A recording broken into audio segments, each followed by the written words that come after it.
오늘 우리 공동체가 함께 나눌 말씀은 전도서 3장 16절에서 17절 말씀입니다. 전도서 3장 16절에서 17절 말씀 우리가 함께 나누도록 하겠습니다. 여러분들 우리 2절밖에 안 되니까 우리 소리내서 16절 17절 우리 같이 한번 읽었으면 좋겠습니다. 준비되셨죠? 같이 읽겠습니다. 시작.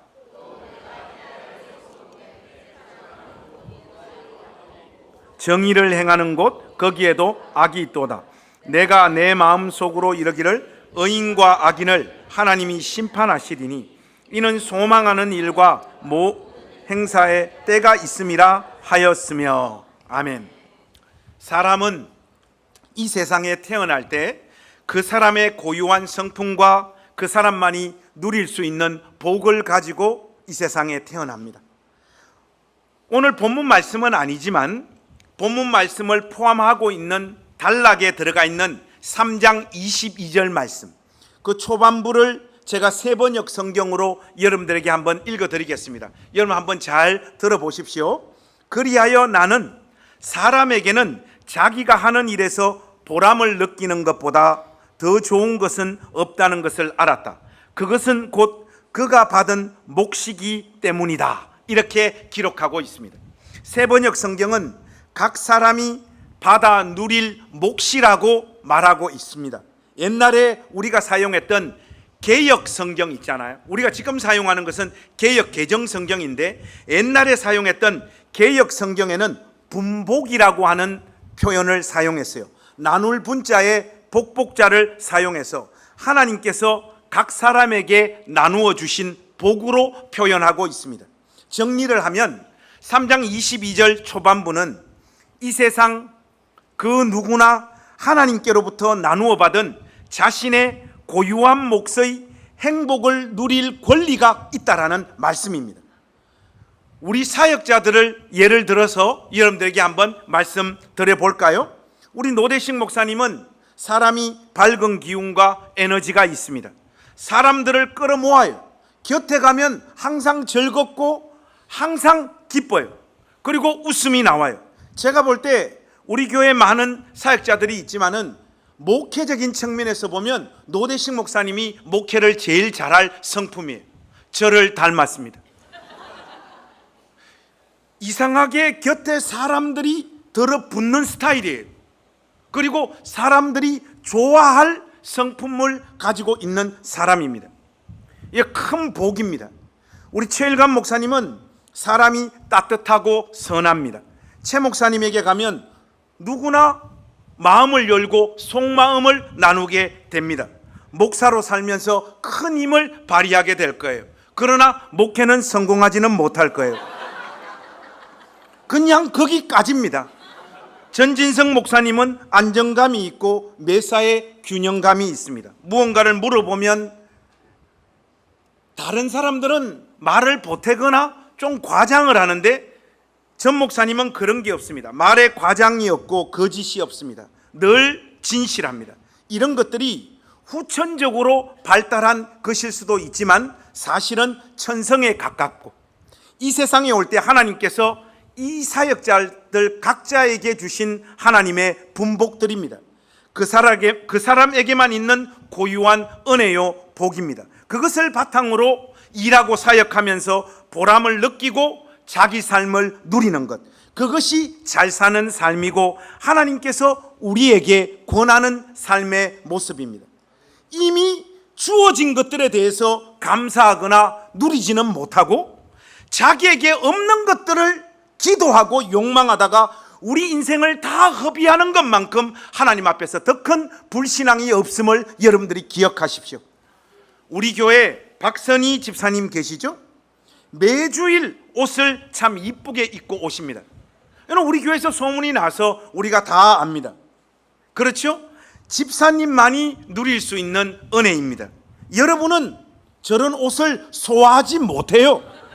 왜냐하면 첫째는 저런 옷을 입을 용기가 없고 둘째는 여러분이 입으면 그 옷은 터져버립니다. 그분을 부러워하지 마시고 여러분은 하나님께서 여러분들에게 허락하신 컨츄리 패션을 잊고 그 복을 누리십시오.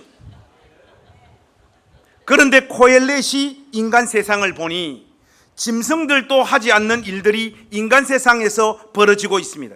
오늘 본문의 문맥에서 보면 짐승보다 못한 인간들이 하나님께서 각 사람에게 주신 그 복들을 누리지 못하게 서로의 삶을 짓밟고 빼앗고 무너뜨리는 일을 자행하고 있습니다.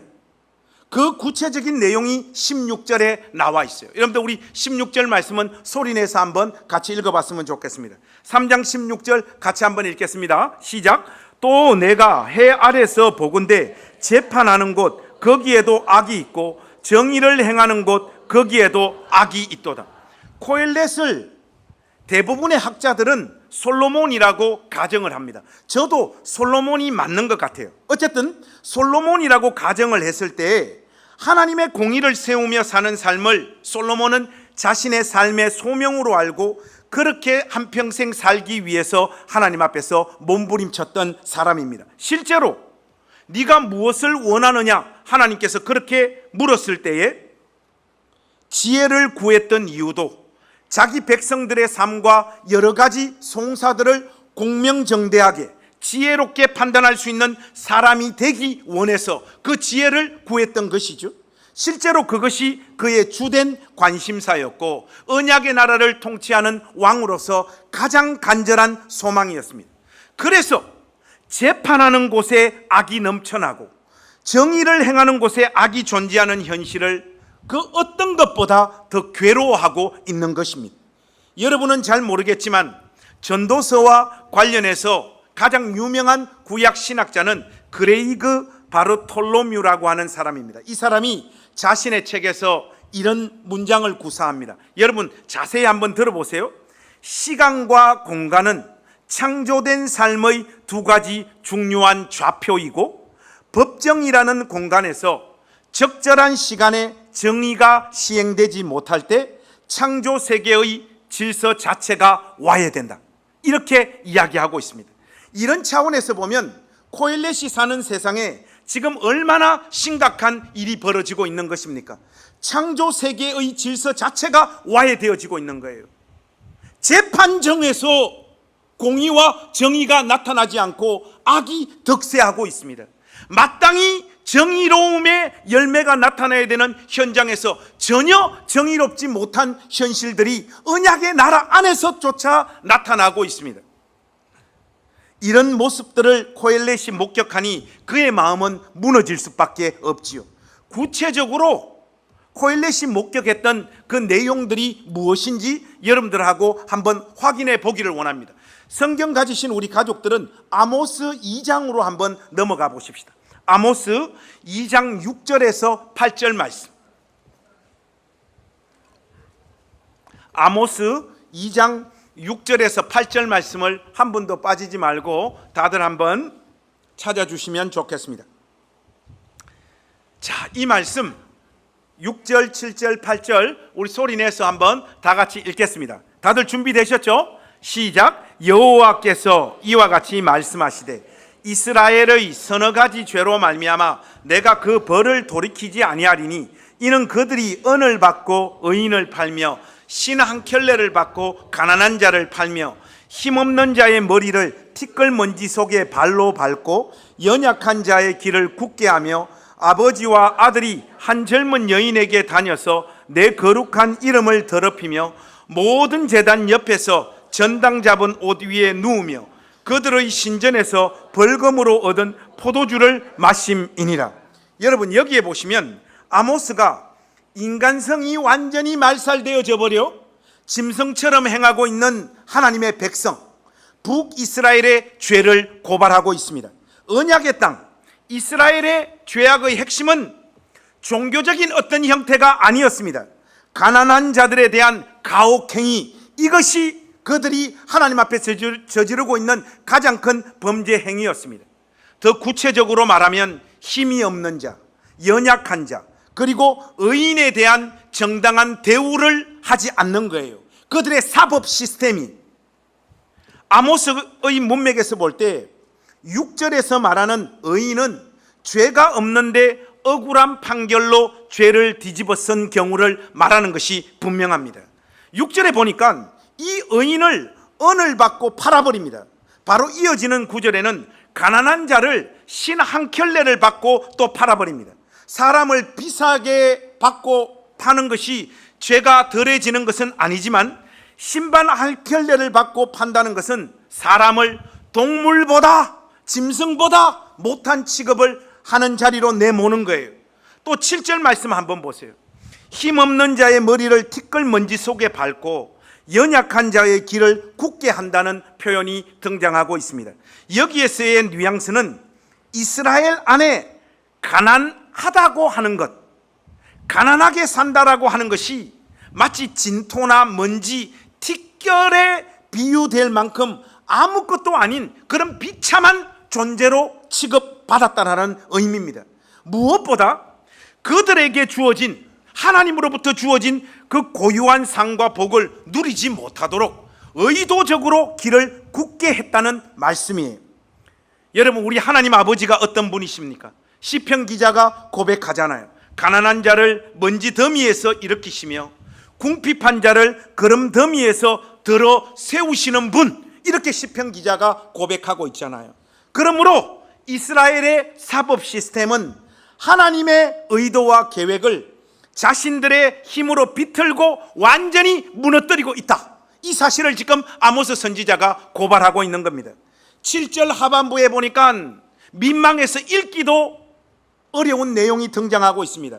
아버지와 아들이 한 젊은 여인에게 다닌다는 표현이 등장하고 있습니다. 이 표현은 단순히 아버지와 아들이 한 여자와 성관계를 맺는 성적 타락을 지적하는 부분이 아니에요. 물론 그런 측면도 있죠. 앞서 말씀드린 가난한 자들을 짓밟는 문맥에서 보셔야 됩니다. 그러니까 돈이 없어 사람 취급을 받지 못하는 여자를 아비와 아들이 동시에 자신의 성적 욕망을 채우는 수단으로 사용하고 이용하고 있는데도 그 사회, 이스라엘의 사법 시스템이 하나도 작동하지 않아서 그 행동을 제지하지 않고 있더라. 그 사실을 지금 이야기하고 있는 것입니다. 하나님께서는 이런 현상에 대해서 7절 하반부에서 내 거룩한 이름이 더럽혀졌다, 이렇게 말씀합니다.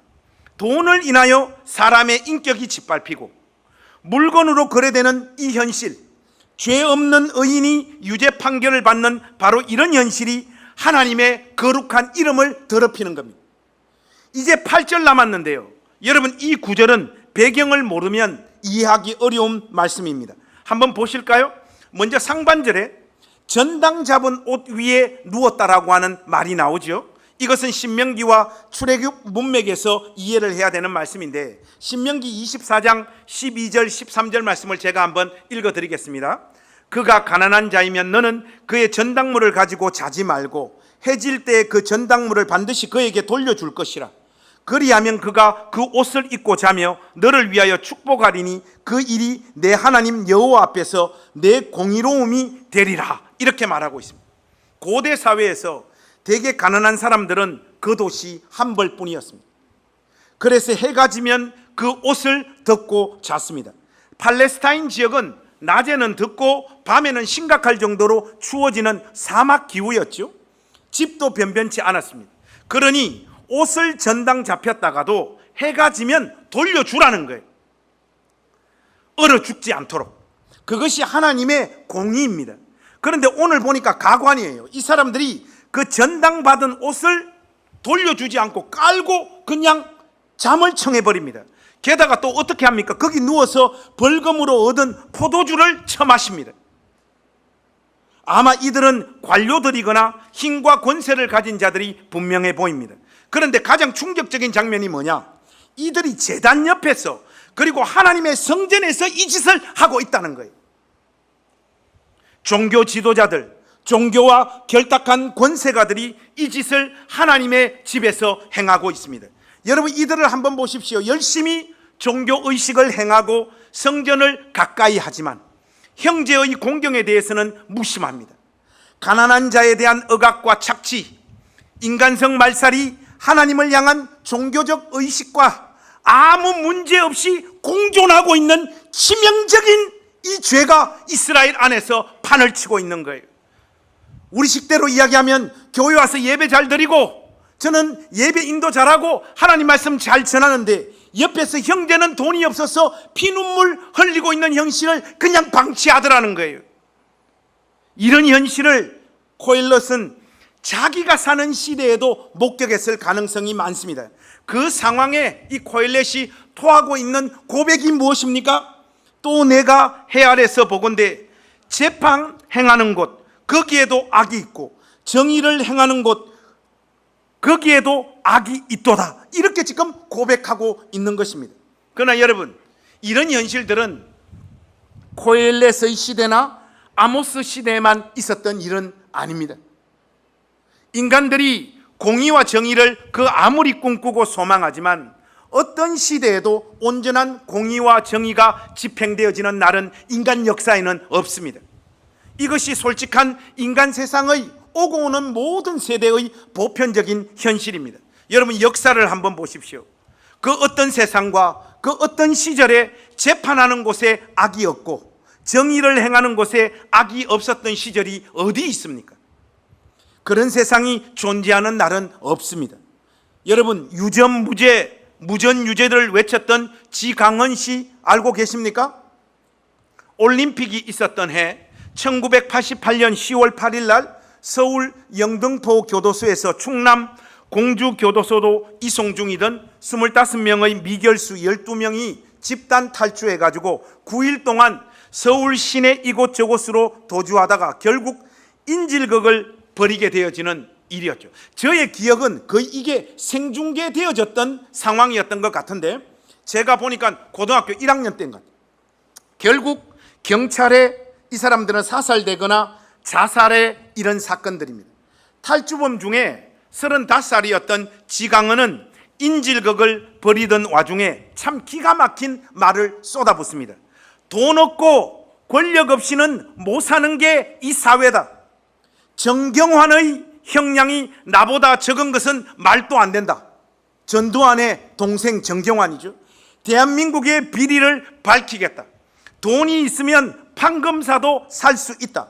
유전무죄, 무전유죄, 우리 법이 이렇다라고 항변의 이유 그가 남긴 유전무죄, 무전유죄라는 말이 두고두고 회자되었던 적이 있죠. 지강헌 씨는 돈과 권력이 있는 자는 특혜를 받고 돈과 권력이 없으면 중형을 받는 박탈감과 불평등의 이런 짓을 저질렀던 것입니다. 이 사건과 세월의 차이가 좀 있지만은 나훈아가 이런 사람들의 마음을 대변해서 불렀던 노래가 테스형 아닐까요? 여러분, 테스형 노래 가사 보면 아, 테스형 세상이 왜 이래? 왜 이렇게 힘들어? 하는 이런 가사가 나오잖아요. 나훈아가 우리를 대신해서 테스형 세상이 이렇게 개떡같이 말이 안 되는 일이 벌어지고 있는데 그래도 우리가 법 지키고 살아야 돼 하는 항변을 하고 있는 것 아닐까요? 테스 형이 악법도 법이라고 말을 했잖아요. 최정규 변호사가 쓴 불량 판결문이라고 하는 책이 있습니다. 참 이 책 재미있게 읽었는데 자신이 1년 동안 민원 담당 공익법무관으로서 근무하며 법률 상담을 하러 찾아온 아주 지극히 평범한 보통 사람들과 나눈 이야기들, 그 사람들과 그 사연들을 듣고 상담하면서 자신이 딱 두 가지를 깨달았다는 거예요. 하나는 세상에 억울한 사람들이 참 많구나, 이거 하나 깨달았고, 또 하나는 재판을 받아도 그 억울함이 해결되지 않는구나, 이거 하나를 깨달았다는 거죠. 이것이 저와 여러분이 살고 있는 대한민국의 현실입니다. 여러분 좀 공감이 가십니까? 대한민국 법원은 OECD 국가 중 국민 신뢰도 최하위권이라는 불명예를 안고 살아가고 있습니다. 우리나라의 법원을 신뢰하는 사람은 판사뿐이라는 우스갯소리가 있을 정도잖아요. 우리에게 판사가 없기 때문에 과감하게 하는 거예요. 판사님 오시면 제가 또 설교를 다르게 하죠. 실제로 기분 잡치는 데이터가 하나 있습니다. 일반인들이 범죄했을 때 기소 비율이 40% 정도 되어진다는 거예요. 그런데 판사나 검사들이 범죄했을 때 기소되어져서 깜빵에 가는 비율이 0.1%. 물론 민원성 고소 고발이 판사나 검사님들 향해 많이 이루어지다 보니까 이런 데이터가 나오고 있지만, 실제로 검사나 판사들이 죄짓고 범죄해도 그들은 깜빵에 가지 않는다라고 하는 국민 정서가 분명히 자리 잡고 있는 것도 사실입니다. 지난 정권에 있었던 대법원장의 사법농단 사건, 여러분들 다들 기억하시죠? 판사 몇 사람의 일탈이 아니라 대한민국 사법체계 자체가 심각하게 왜곡되어졌음을 우리에게 알려줬던 사건이지 않습니까? 공정해야 할 재판을 밀실거래하고 법원 행정처에서는 원하는 판결을 만들기 위해 이에 반하는 판사들을 압박하고 검찰총장까지 협박했던 사실이 다 보도되어지고 드러났지 않습니까? 이러니 아주 보통 사람들의 마음과 정서에는 얼마나 더 많은 억울함들이 자리 잡고 있겠습니까? 이런 현실이 우리나라 사람들의 정서에도 영향을 너무나 많이 미치고 있습니다. 우리나라 사람들이 사용하는 언어를 분석해 보면 유독 부정적인 말과 부정적인 감정을 표현하는 단어와 표현들이 많아요. 그 핵심적인 이유가 뭐냐? 억울함을 끼니로 먹어야 하는 현실을 매번 만나기 때문입니다. 씁쓸하다, 비통하다, 고달프다, 처량하다, 답답하다, 속상하다, 원통하다, 억울하다, 환장한다, 피눈물이 난다, 억장이 무너진다. 또 뭐가 있지요? 지어스로 시작하는 거, 그거 한번 하고 싶은데 못하겠습니다. 웃는 자들은 평상시에 이걸 많이 하는 자들이에요. 언어는 맥락과 경험의 산물입니다. 여러분 그렇죠?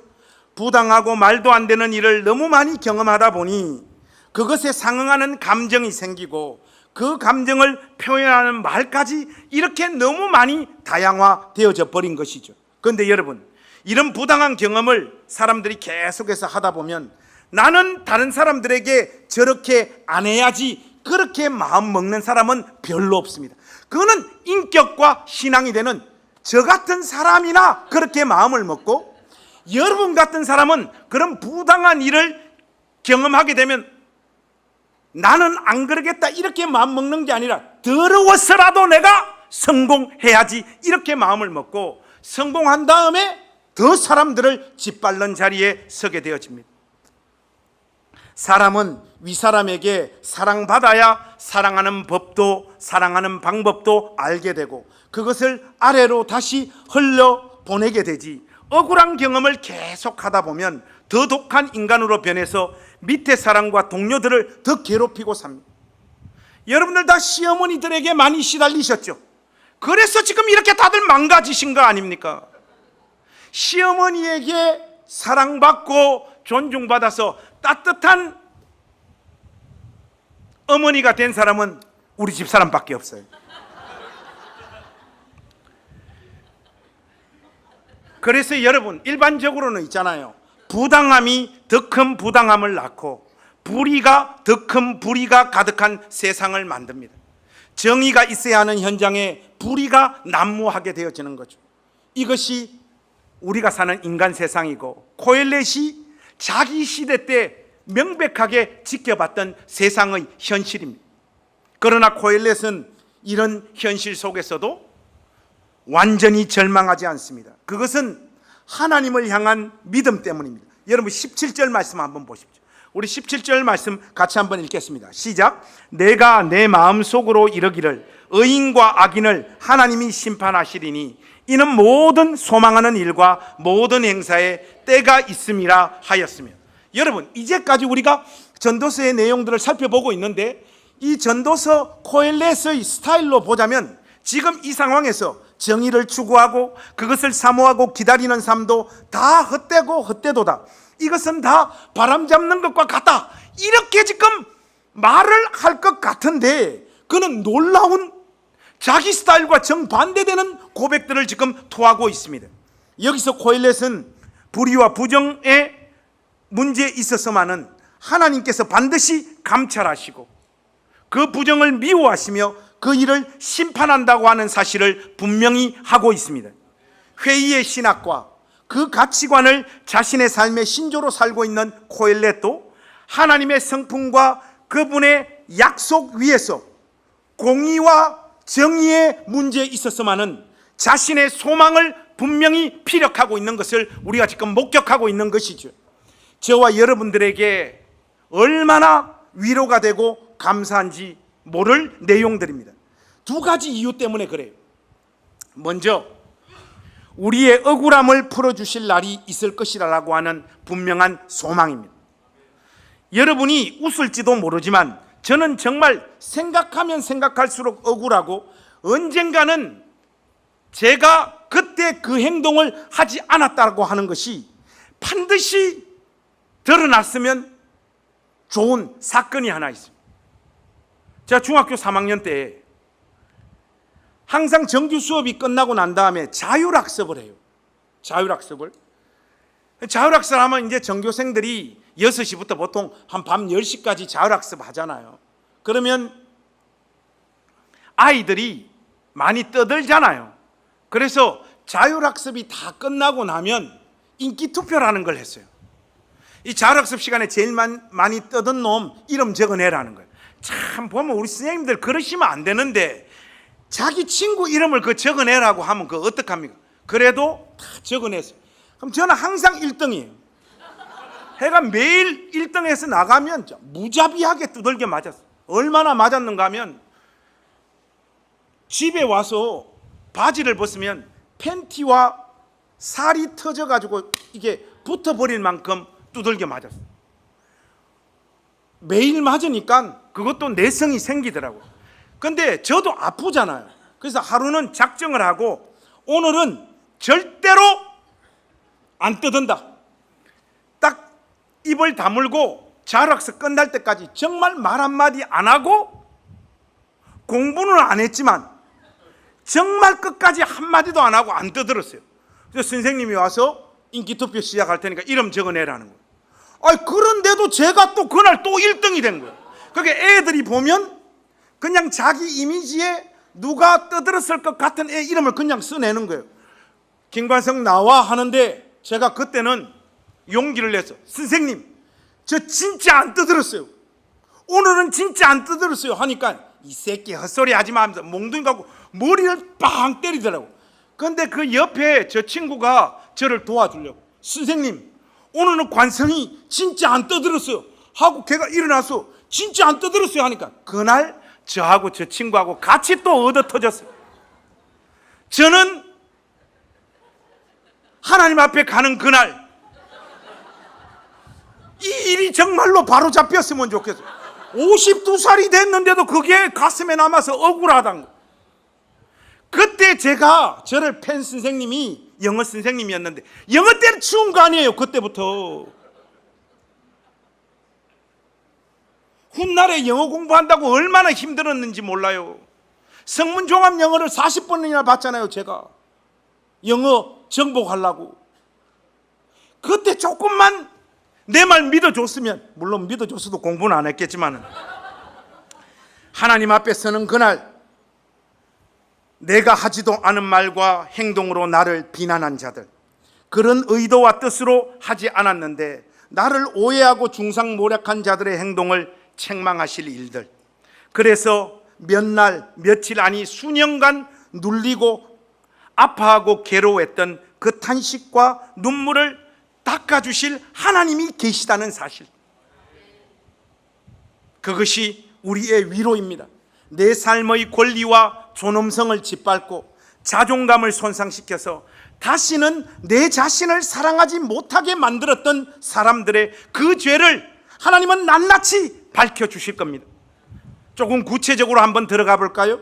여러분이 버티다 이혼을 결심한 그 이유, 사람들은 여러분들이 이혼을 했다라고 손가락질하고 욕할지 모르지만 그 시간 속에서 여러분이 버티고 참고 눈물을 흘리고 기도하며 견뎌냈던 세월과 시간, 주님께서 다 아시고 정당한 평가를 해 주실 겁니다. 우리 주님은 이혼이라고 하는 그 딱지 그 자체만 보고 여러분 삶과 인생을 평가하실 분이 아니에요. 교회 안에서 돈이 없어 서러워 울었던 날도 많으셨지요?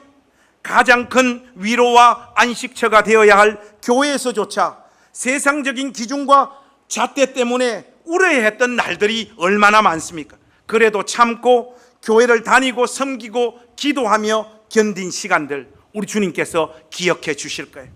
살다 보니 애매하게 사람을 괴롭히고 힘들게 하는 자들을 또 우리는 얼마나 자주 만나게 됩니까?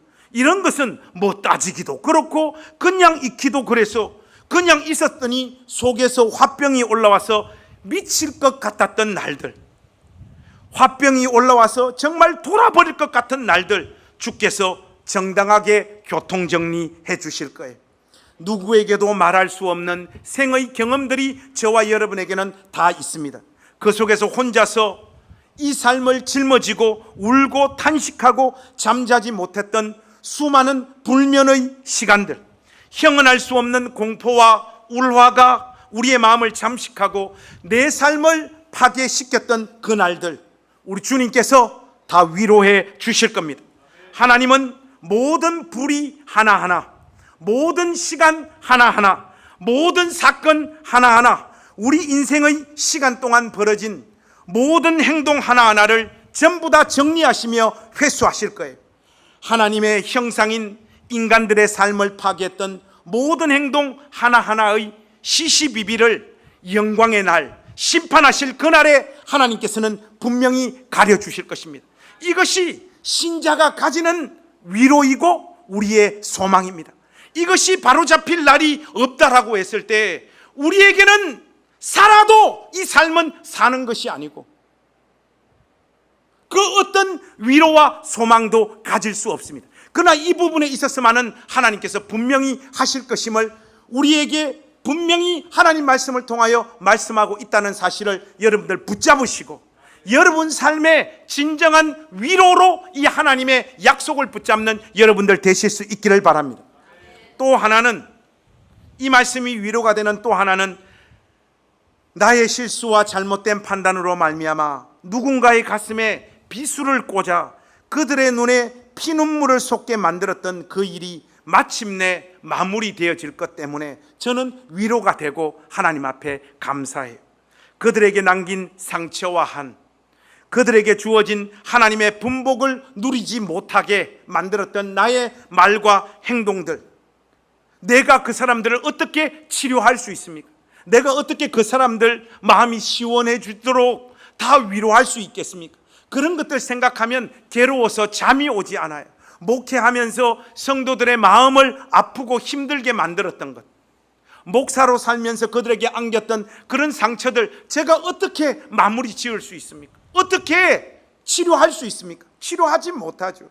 주님 앞에 서는 그날 우리 주님께서 이 일을 마무리 지으실 것 생각하면 그때서야 비로소 숨이 쉬질 수 있고 안식할 수 있을 것 같습니다. 정당하게 하나님께서 그들의 그 고통과 아픔을 마침내 달래주시고 만져주실 것을 생각하니 저의 영혼에 안도감이 생깁니다. 우리는 주로 억울하게 당한 것만 생각하고 살아가죠. 그리고 주로 당했다라고 하는 표현을 사용합니다. 그런데 상대방으로부터 똑같은 사건을 들어보면 우리 자신이 죽일 놈이에요. 이 지점에서 우리는 너무 큰 소리치고 살면 안 됩니다. 세상이 이 모양 이 꼴 난 것은 저와 여러분의 몫과 역할이 분명히 있잖아요. 목사로 살면서 여러분 제일 괴롭고 힘든 일이 뭔지 아세요? 나누어져 은근히 싸우고 세력 모으고 이 말 저 말하고 돌아다니는 여러분의 교회 안에서의 행실을 재판하는 일이 제일 힘들어요. 어디서 목회를 해도 이런 일들이 항상 있습니다. 저 붙잡고 자기들의 억울함과 정당함을 자꾸 이야기를 해요. 그러면 저는 그 자리에서는 저 옆에 있는 그 사람의 편을 들어줍니다. 여러분이 삐칠까봐 편 들어주는 것일 뿐 속으로 여러분을 저는 욕하고 있습니다. 쌍놈끝 예수 믿은 세월이 얼마나 되었는데 아직도 이런 짓거리하고 돌아다니냐.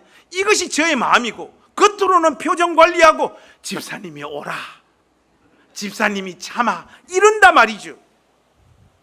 여러분들이 얼마나 한심한 인간들인가 하면, 여러분에게 하나님 말씀을 전하는 설교자에게 할 짓이 없어서 형제와 자매 뒷담화를 하고 있습니까? 그러면서 자기가 더 옳다라는 걸 꼭 증명해야 되겠습니까?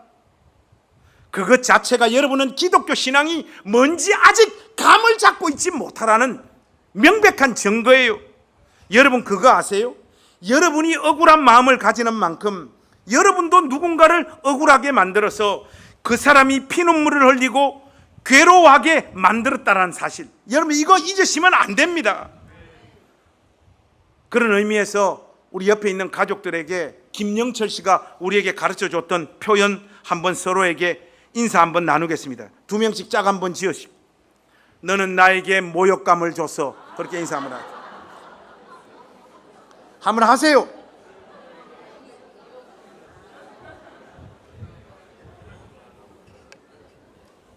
우리는 참지를 못합니다. 억울하면 욕을 해서라도 그 감정을 풀어야 하고, 당한 만큼 갚아줘야 직성이 풀립니다. 더 나아가 내가 누군지 알아? 나는 말도 웃겨. 나는 한다면 한다는 사람이야, 이러고 있어. 목사 붙잡고, 목사님 저는 진짜 한번 한다면 한다는 사람이거든요.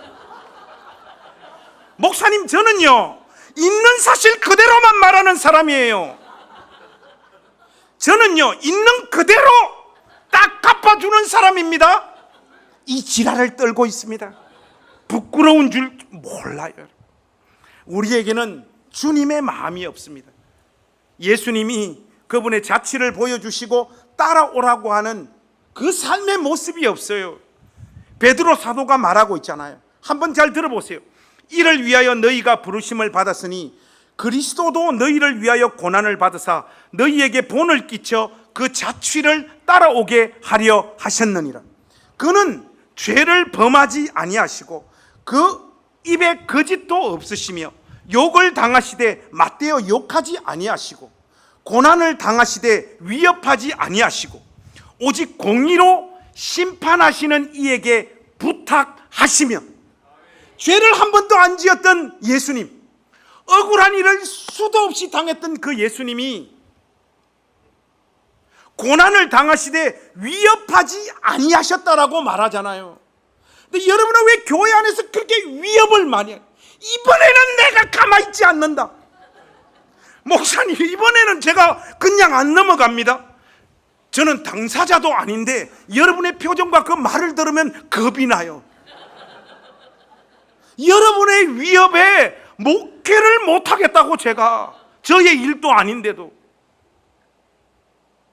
우리 주님의 마지막 모습, 그분의 자취를 따라오라고 보여주시는 마지막 모습은 오직 공의로 심판하는 이에게 부탁하시며, 바로 이겁니다. 사랑하는 우리 낮은담 교회 가족 여러분, 우리의 지성과 IQ, 정보와 지식이 우리들 사이에서 벌어지는 일들을 온전히 판단하고 평가하는 일들에 완벽할 수 없고 온전할 수 없음을 우리 모두 다 하나님 앞에서 인정하십시다.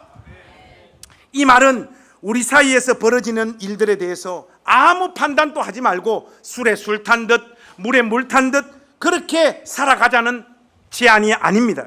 우리 자신들의 삶에 일어나는 모든 일들을 우리가 통제하고 우리가 판단하고 우리가 결정해야 한다는 의무감에서 벗어나야 된다는 말이에요. 제발 거기에 몰입하지 마시고 좀 빠져나오십시오. 불의와 부정이 난무하는 이 세상에 대한 명확하고 깔끔한 답을 우리는 아직 가지고 있지 않음을 하나님 앞에서 인정하십시다. 누구를 족쳐야 할지, 얼마나 족쳐야 할지, 어떻게 족쳐야 할지 우리는 솔직히 모릅니다. 우리가 가진 지식과 정보를 가지고는 사람들을 정당하게 판단하고 평가하고 심판할 수 없다는 말이죠. 공의로 심판하시는 하나님에게 맡기며 일정 부분의 억울함과 애매함을 견디는 우리 낮은담 교회 가족들 되시기를 주의 이름으로 부탁합니다.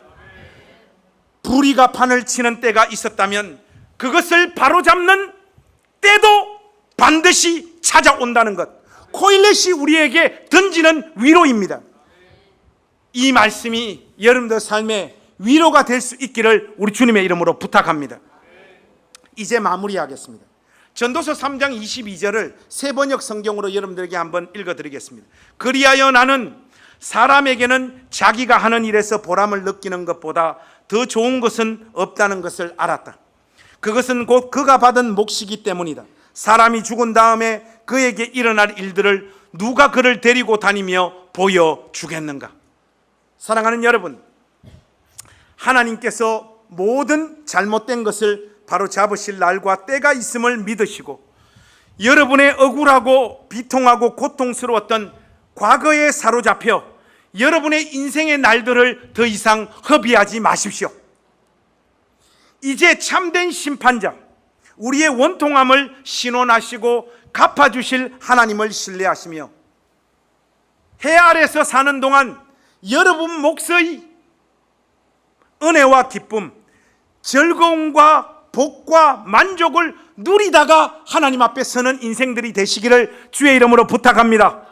어쩌면 우리는 억울함에 사로잡혀서 그 문제를 내가 최종적으로 해결하려고 몸부림치다가 하나님께서 내 인생의 날들에 주신 나만 고유하게 누릴 수 있는 그 복들을 누리지 못하고 우리의 이 허무한 인생의 날들을 다 소비하고 말 거예요.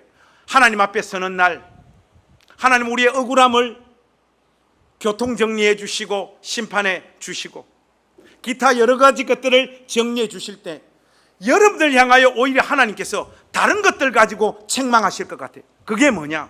오히려 이 문제가 아니라 너는 억울함에 사로잡혀서 살다가 내가 너에게 부어준 너 많이 가지고 있는 그 아름다움과 그 고유한 복들을 왜 누리지 못하고 여기에 왔느냐? 이것 때문에 우리 주님께서 여러분을 책망하실 거예요. 제가요 비주류로 시골로 도시 빈민들 이렇게 사역을 하다가 이게 본질이 이긴다 책 한 권 써서 막 그게 어떻게 이렇게 좀 잘 돼서 오늘 이렇게 세계적인 목사가 됐잖아요. 그러니까 이게 어렵게 사역하는 목사님들이 다 저한테 와서 그런 거예요. 후배들이 목사님 어떻게 하면 저도 목사님처럼 설교하고 목사님처럼 사역하고 목사님처럼 쓰임 받을 수 있냐고, 무슨 책을 읽어야 되고 어떻게 사역의 여정을 지나가야 되냐고 후배들이 찾아와가지고 매일 그거 물어요. 저처럼 되고 싶어서. 그래서 제가 그들에게 말해줬어요. 야 이 병신아, 너는 너대로 살아. 하나님이 나에게 주신 것, 너에게 없는 것, 그것 때문에 울부짖고 괴로워하지 말고 너만이 가지고 있는 너의 고유한, 너만이 전할 수 있는 그 하나님을 전하고 너만이 누릴 수 있는 그 사역들을 누리며 살아라. 와, 그때 제가 이 말을 토해 놓을 때 성령이 임한 느낌을 받았어요. 여러분, 우리는요 억울하고 당한 거 그거 괴로워하고 머리 뜯고 울고 잠 못 자고 아파하다가 내가 누려야 될 거, 하나님이 정말 나만이 온전히 누릴 수 있는 그 복되고 영광스럽고 아름다운 삶들을 다 내던져버린다. 하나님께서 우리 낮은당 교회 가족들의 삶에 이 억울함의 감옥, 짓눌리는 이 감옥에서 여러분들을 해방시켜 주시기를 우리 주님의 이름으로 축복합니다. 무엇을 생각할 때 하나님께서 바로 잡고 심판하실 시간과 때가 분명히 있다라는 생각들을 여러분 떠올리시며 내가 다 교통정리하고 내가 다 심판하고 내가 있는 그대로 정리할 거야 하는 이 마음을 내던져야 됩니다. 그때서야 여러분만이 하나님께서 여러분들에게 주신 그 분복을 누릴 수 있다고요. 여러분, 박선희 집사님의 옷 부러워하지 마세요. 여러분은 여러분의 삶을 사십시오. 하나님 앞에 서는 날, 너는 왜 빌리 그레함이 되지 못했느냐? 너는 왜 조용기가 되지 못했느냐? 우리 주님께서 저를 향해서 그렇게 책망하지 않을 거예요. 김관성아, 너는 왜 김관성으로 살지 못하고 여기에 왔느냐? 우리 주님께서 그렇게 물으실 거라고. 다 같이 한번 따라서 하겠습니다. 나는 내대로 살다가 죽을란다. 이게 경상도 말로 나는 내 쪽으로 살다가 죽겠다, 이거 아닙니까? 여러분, 이거 대단한 신앙의 경지입니다. 사람은 자기 쪼대로 살지 못해요. 왜요? 억울함에 짓눌려서 당한 것. 여기에서 우리 가족들 복된 이 주일날 우리 주님께서 주시는 이 말씀에서 해방감과 안도감을 가질 수 있기를 바랍니다. 그리고 여러분들에게 주어진 그 고유한 영광스러운 여러분의 분복을 이 땅에서 마음껏 누리다가 하나님 앞에서는 복된 인생들 되시기를 우리 구주 예수 그리스도의 이름으로 축복합니다. 기도하겠습니다. 하나님 아버지, 은혜와 사랑을 감사합니다. 살다 보니까 억울한 일들이 너무 많습니다. 그래서 피눈물을 흘리고 잠도 못 자고 괴로워하고 있는 우리 가족들에게 하나님 분명히 속삭여 주십시오. 내가 정리할게. 내가 너의 억울함과 너의 정당함을 정리할 테니 너는 내가 너에게 준 그 분복들을 이 땅에서 누리고 살다가 나에게로 오라고. 우리 주님께서 말씀하시는 이 말씀, 우리 낮은 담교의 모든 가족들이 진지하게 받게 하시고 오늘 이 시간 이후 그리스도 예수 안에서 사는 이 삶의 영광과 기쁨과 보람들을 이 땅에서 충분히 맛보고 살다가 하나님 앞에 가기로 결단하는 우리 모두가 되도록 은혜 베풀어 주시옵소서. 우리 구주 예수 그리스도의 이름으로 간절히 축복하며 기도하옵나이다. 아멘.